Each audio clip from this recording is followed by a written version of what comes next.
far away from our clubhouse studios. In fact, right by the 1 mile chute on the main track at the Big A. It's this Sunday edition as we roll from the starting gate. We'll have a few mile races to show you on the show tonight. Aqueduct Insider, Jason Blewett, Richard Migliore is alongside. Maybe a little cooler than it's been the last few days, but bright, clear, and comfortable. This was a Sunday to remember here at Aqueduct. For November 8th, I'll take this weather, and we're stealing. Every day we get in like this is just another day closer to when the days are going to get longer, and we'll be heading back to Belmont Park. And as fast as this year went by, won't be too long. I hope that is the case, as much as I love Aqueduct Mig. And let's get to the news regarding the top headline today. And speaking of Belmont Park and hopefully getting back there for the spring meet in May or April of 2016, well, we'll give the nod to Mother Nature and thank the fans, but over $315 million was wagered on Belmont Park races on track and off during the Fall Championship meet. That was a 7.2% increase from 2014. And it seems like the year has been like that. Good weather, good racing, good horses, and, of course, the best fans in all of thoroughbred racing, New York fans. They're so knowledgeable. They're so good at what they do.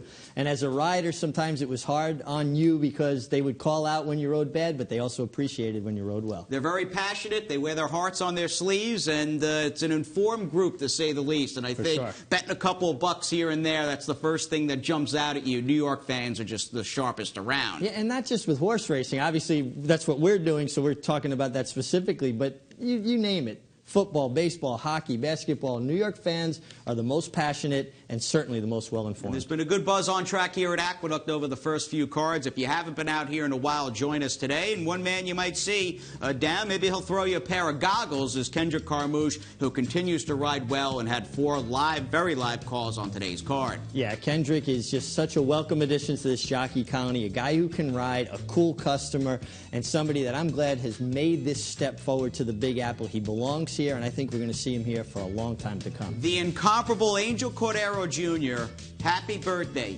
73 years young today. Happy birthday to Angel. We can't have an Aqueduct Insider on the king of Saratoga's birthday without giving him a big shout-out. Absolutely. Happy birthday to Angel, a great competitor. As we're watching him win the Belmont Stakes on Bold Forbes, essentially a sprinter. Jason, pay attention how late he's going to go to a left-handed stick, essentially carries Bold Forbes across the line. And then how about this daring do in athleticism? This filly hit the rail, and he stays with her all the way, bounces on the fence with her, never lets her go, and gets her pulled up and runs alongside her from her feet. What an athletic feat that is. And, of course, Saratoga and Angel Cordero are synonymous, and there's Mary Lou Whitney giving him the crown, and you know what? A well-deserved crown. Plethora of riding titles, and he has certainly blossomed into a role as a leader and a sort of an icon that I think all jockeys look up to, mainly none more than John Velasquez. And you can look at the mentoring and tutorship that Johnny V has gotten over the years and just look at what Johnny V's developed into. Yeah, a tremendous combination, a partnership. They've done so well together. And you know, I think about Angel in another context, just as a horseman, somebody that's been on the racetrack his whole life, given his life to the game, and enjoys it as much today as he did through all those riding titles in Saratoga. And he still looks great. We should all be as lucky as Angel. Happy birthday, Angel Cordero Jr. Let's get you to the action here as we switch gears and certainly get into the starting gate for Sunday's 4th race. This was the jump starting leg and the $29,000 pick 6 carryover. 2-year-old Maidens in leg 1 as we send it up to John and Brielle for the call. Up now, away well, and to his inside, it's Condo King as they head up the backstretch. Vorticity in front, now down at the rail. Wheels Up Now is in between horses, and True Belief is on the outside in 3rd. Then it's Stradivari along with Condo King. They're right together. A break of 3 to Jalsa, Grayscale at the rail. Catamount is next to last, and the trailer is Whitegate. The quarter went in 23 seconds. Vorticity at the rail. Wheels Up Now on the outside. The two of them are heads apart for the lead, and just in behind, the trio of Condo King and Stradivari and True Belief. Catamount will be forced to go very wide, but is gaining ground on the outside. The half went in 46-4. Down on the inside, Grayscale begins to pick it up. Then Jalsa and True Belief farther back. It's a white gate. The field is at the head of the stretch. Vorticity on the inside, and on the outside, it's Wheels Up now. Vorticity holding off. Wheels Up now as they pass the 8th pole. Vorticity 2.5 lengths. Wheels Up now in second. Then Condo King and Stradivari. And it's going to be Vorticity who gets his maiden breaker here by 3 lengths. Wheels Up now was second. Then Condo King and Stradivari. The ever-growing stable of owner Matthew Scherer. He's got horses up and down the East Coast with a plethora of trainers. And Chuck Lawrence, the winning conditioner of this colt by Distorted Humor, who rode the rail to victory.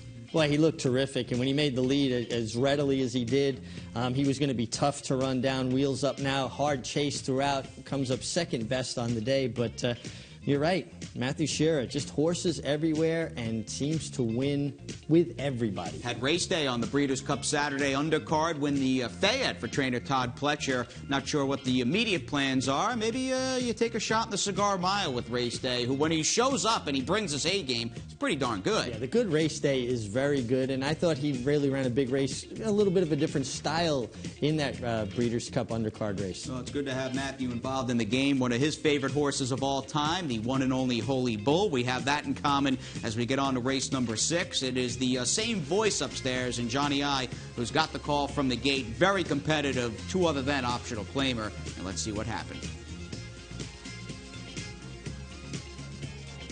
And they're off. Seto goes out for the lead. Newbin Ridge came away in second. Juba now moves up down towards the rail. Then it's Lucky Lotto and Serband, followed by Some Marvelous, and Crafty Dreamer is at the back of the pack in 7th. Seto leads the field up the backstretch with Juba in pursuit in second. It's Seto by a length.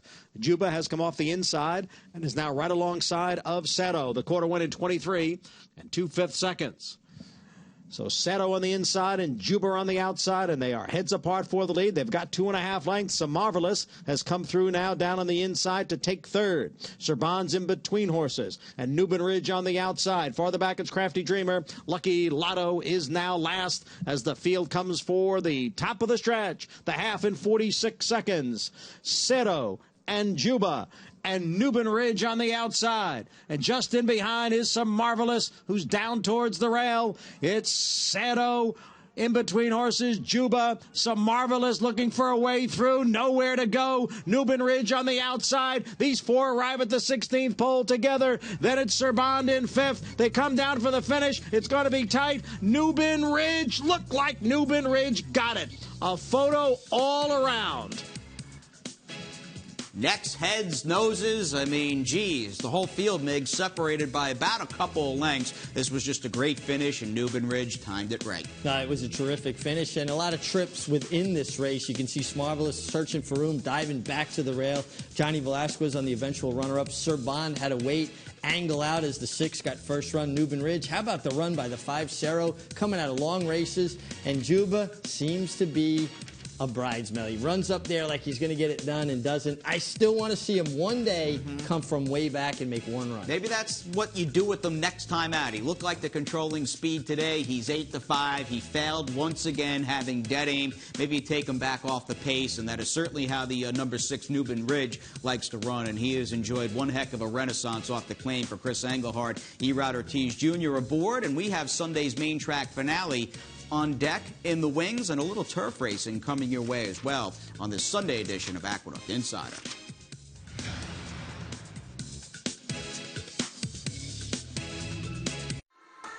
Now you can enjoy your favorite pro and fantasy football teams while playing the races in style as Longshots welcomes back NFL Sunday Ticket. With over 400 HD TVs, 270 individual carols, a full-service sports bar and food menu, Longshots is the place to catch all the great racing and football action. So come on out, bring your friends, bring your league to Longshots, located on the 2nd floor at Aqueduct. Looking sharp like the shades. Roy Williamson, our head starter at the New York Racing Association, top-notch human being, and he's got a top-notch crew working beneath him. Yeah, Roy's a terrific starter, like you said, a terrific person, and the gate crew in New York, second to none. Those guys, I'm indebted to them how many times they saved me in there, and every jockey should respect them. $125 new member deposit bonus up for grabs. Sign up. All you have to do, click on the mouse, hop on over to nyra.com, and sign up for a new wagering account. Now's the time, Mother Nature permitting. We've got another month, give or take, of turf racing and Holiday Fest, and that is the sort of crescendo that we build into during this fall meet. There's just nothing better around Thanksgiving. I think it might even be more important to have it after the weather turns. You don't want to leave your house. Maybe you got the fireplace going. Well, you got your Naira Rewards account. Boom, you're up and you're running. That's it. iPad, tablet, smartphone, you name it. We have got you covered with HD. The technology, the high definition in the palm of your hand is still mind-blowing. Let's move on to race number 8. We'll have Sunday's main track finale. Getting dark outside quite early in the night, but it was clear when Johnny I had the call, and we'll see what happened in the 8th with My Supernova as the one to beat from the outside. Turn the gate.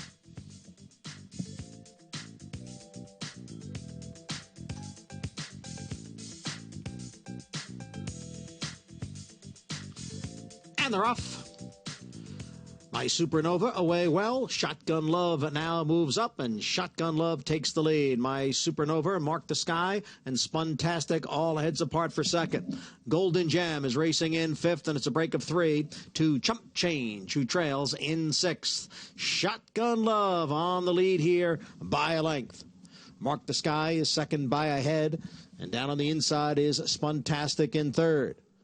My Supernova, extreme outside, followed by Golden Gem and Chump Change. The quarter 23 and 2. They're midway on the turn. Shotgun Love with the lead over Long Shot. Mark the Sky.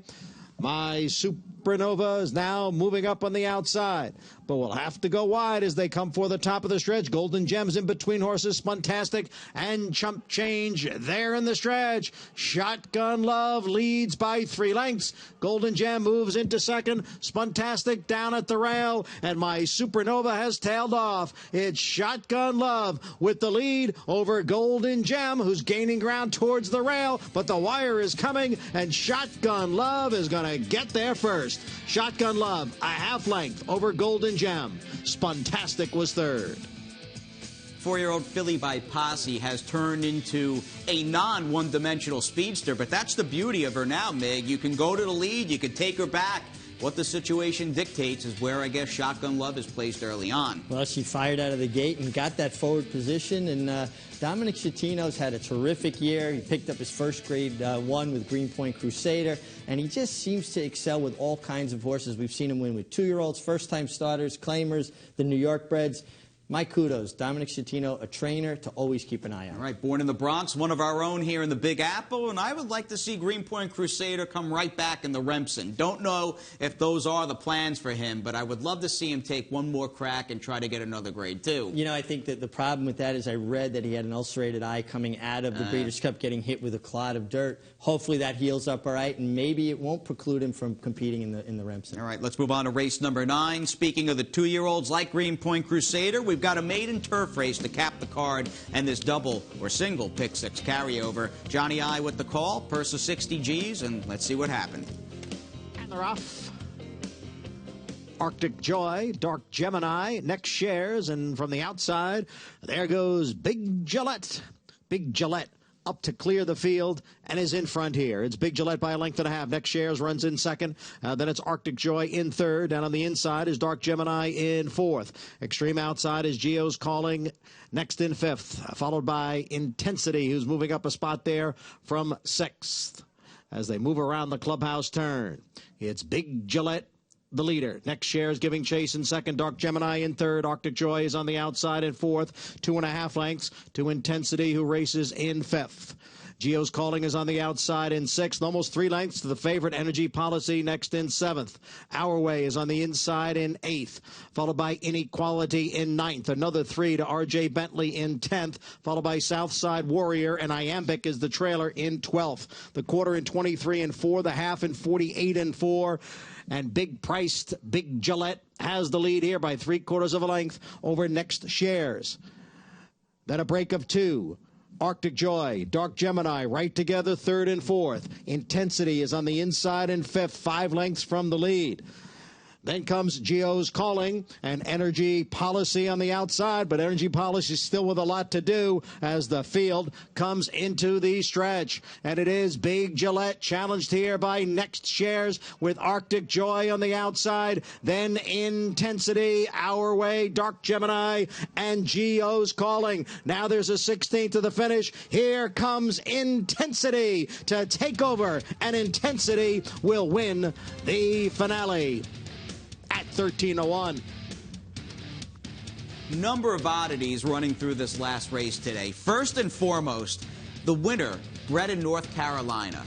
Secondly, Intensity for Stone Street, Chad Brown, and Javier Castellano paid nearly $30, Mig. Well, no surprise Chad Brown won the race. I think everybody was looking for the 2 Energy Policy to pull it up, but the first-time starter, North Carolina bred, that they paid $130,000 for as a yearling. I mean, that's pretty impressive, and it shows you, once again, a good horse can come from anywhere. And this horse was very seasoned first time out. They clearly liked Energy Policy, but it was the less heralded Intensity with the upset in the last race as Chad Brown continues that fine run with Maiden turf races in the Big Apple. Here's everything else on this opening Sunday card. We were up around 60 degrees, cool and comfortable in the Big Apple. 1, 2, 3, 5, and 7 with Johnny I. 48 and 2. Into the stretch now. Zen Popper on the inside and Little Schmo on the outside. And Strong Dude is in 3rd with an 1/8 of a mile to the finish. It's still Zen Popper in front. Little Schmo could not get by. A 16th to the wire. Zen Popper by a 1.5 lengths. Little Schmo will be second best. Zen Popper a front-running score. Little Schmo was second, and Strong Dude finished 3rd. Freezer Wild, challenged by Mind Magic and Street Fightin' Man. Street Fightin' Man, Mind Magic, and here's Freudian Lights in with a chance. Street Fightin' Man battles on to take over the lead. Freudian Lights on the outside. Mind Magic is in 3rd. Here's Freudian Lights now to take the lead, and Freudian Lights will go on to victory here, and it looked like Mind Magic came back again to get second over Street Fightin' Man farther back. And Morty's Miracle, and it's Integrity who shakes loose from Morty's Miracle. Integrity quickly opening up here in the stretch, and now Looking Cool, who was so far back, has made a big move here and is drawing in on the leader. It's Integrity trying to hold off Looking Cool. Integrity by a length. Here's Looking Cool on the outside. Integrity won it by a 1/2 length. Looking Cool from out of the clouds to get second. Then Son of a General Bellarmine. They come off the turn and enter the stretch. On a Star, See the Cat.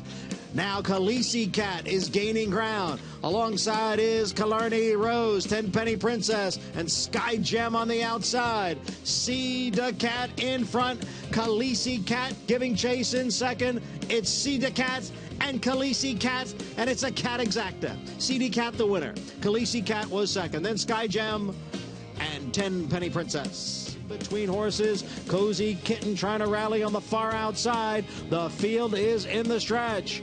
And here is Hyman Roth up to challenge All Over Me. Then Utopian. On the outside is East Bay Lodge. East Bay Lodge coming on now. East Bay Lodge grabs the lead. Utopian moves to second. All Over Me is 3rd. It's going to be East Bay Lodge. The winner, a late move from Hidden Vow to get second. Utopian wins. And there we have hot riding Kendrick Carmouche, who seems to really get along with the gray East Bay Lodge to a T, son of Flower Alley for the Generasios, who it's amazing, Mig, how that horse has taken to dirt, or I should say turf racing, and going very long on the grass. And the marathons. And we've seen Kendrick with these marathon distances, and I think the key to it is he gets horses comfortable. They run into his hands, but no fight. He's not asking them to do anything. He's not taking anything away that comes easy, and they get in that good rhythm, and it enables them to stay the distance. And a stout finish there for trainer Jimmy Ryerson as we have another gray with Cappy's second look on this opening Sunday card of the fall meet. 12:20 they sprung the latch,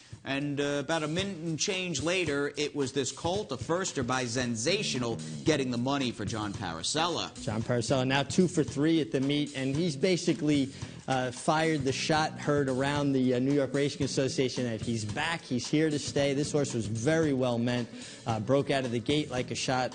Pablo Fragoso keeps him going, but congratulations to John Paracella, a man that can win with any kind of horse. I've seen it over the years. He is just a very sharp trainer. And I like that today, even looking at both halves of the early double, you had John Paracella with Zen Papa, and 25 minutes later it was Billy Turner Jr. filling out race number 2. If that's not taking you back in time and just you look at a couple of guys who just are, you know, revered, I mean, there you go in Sunday's early double. Well, Billy Turner, the only trainer that ever trained an undefeated Triple Crown winner, and quite surprisingly, not in the Hall of Fame. There are several jockeys that have won the Triple Crown not in the Hall of Fame. I don't believe that there's a trainer that won the Triple Crown that's not in the Hall of Fame. And we'll check out the trainer standings in just a second on a 2-win Sunday for Kendrick Carmouche and jockey Jose Ortiz. Both of those boys have had a fine week so far at the Big A, and heading into Monday's card, tied at the top with 6 victories apiece. Johnny V, selective at this time of the year in regards to what he rides, but still winning at a high percentage. And as we go to the trainer standings, I like that we had a couple guys who have been mainstays on the circuit basically since the 70s. We also had the other end of the spectrum with a young trainer like Joe Sharp get a race with C to Cat midway through the program. And a number of claims. In fact, race number 1 and race 3 were both pretty popular, 2 out of each, including the winner of the first, Zen Papa, claimed by Michael Dubb and Rudy Rodriguez. And we had the winner of race number 3, Integrity, claimed by Linda Rice and Black Swan Stable for $32,000. A 5-way shake on that horse. Monday, a rare Monday at Aqueduct. 9 for you, 12:20 post, and we're so happy about it. We'll have a preview coming up and coming your way.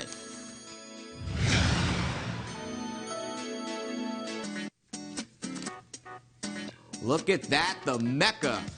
Our little palace in South Ozone Park, Queens, the backbone of the New York Racing Association for 6 months during the cold winter months. And before we get on the inner track, we will have a Holiday Fest of 2015, an unforgettable Holiday Fest. And kicking off that program and series of top quality stakes races will be that Thanksgiving Day buffet on Thursday, November 26th. We'll start early, we'll end early.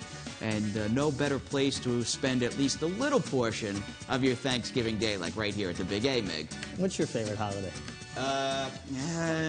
I'll say Christmas, even though we're not running. But I do, to be honest, I really like running on Thanksgiving. I do. Well, you come here, even if you're not going to partake in that Thanksgiving Day buffet, by the time you get home, food's ready. Food's ready to go. And we'll have that Thursday edition of Aqueduct Insider on MSG Plus down the line towards the end of the month as these horses come down to the wire in a race in which the yellow runner, Jack's Heritage, got skunked in deep stretch. Yeah, I thought he ran out of room. Just unlucky. You know, you save ground in turf racing. It's going to win you a lot of races. Every once in a while, it's going to come back to haunt you. I think that's one case where Jack's Heritage got the worst of it.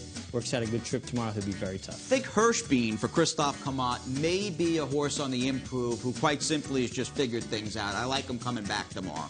You know, he could be on the improve. I agree with that. But, boy, did he get a pace to run at in Saratoga. I mean, they went 22 flat the first quarter, 46 flat. For maiden 40s, are you going to see any semblance of that kind of pace? That's the question mark for me, Jay. All right, let's move on to no texting. And concerning potential race flow, it does appear this last time or last out upsetter is a speed type who likes to rattle along early on. Yeah, and everything dependent for no texting is what Chasing the Blues does, who came out of that race where Jack's Heritage was stymied in traffic. He's got pace. If they let no texting go, he'll be tough, but if he gets company, it could be a different story. All right, Gary Contessa sending out, or Bruce Brown, rather, excuse me, sending out no texting, one of Andy Serling's smarter picks during the tail end of the fall meet at Belmont Park with that long shot win. Race number 8, we'll talk about a solid group of 20 claimers and beginning things with Regulus, who was reclaimed by Rudy Rodriguez and Michael Dubb.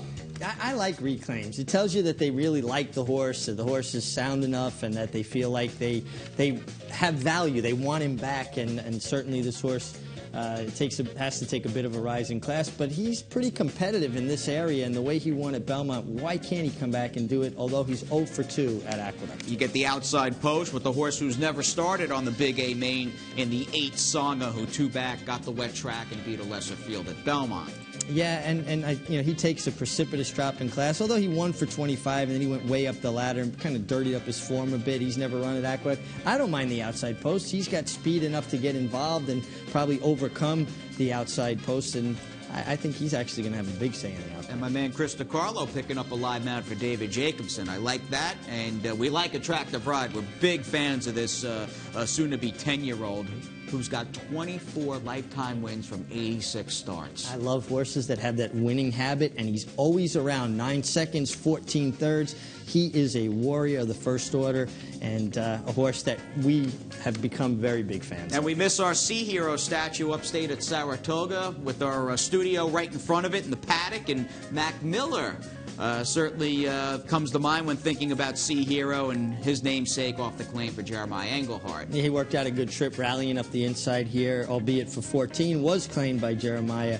And it'll be interesting to see how he takes a step up, because I think this is a pretty rugged crew for $20,000. Field of 8 in race number 8, and Mac Miller, of course, named for the late Hall of Fame trainer, enshrined in upstate Saratoga, as we have a Hall of Fame analyst standing by. You're right, it's Andy Serling with Monday's Play. Thanks a lot, guys. Thought Monday's card was full of a lot of opportunities, and one race I'm going to zero in is the 4th race, a maiden claiming race. It'll start the pick 6.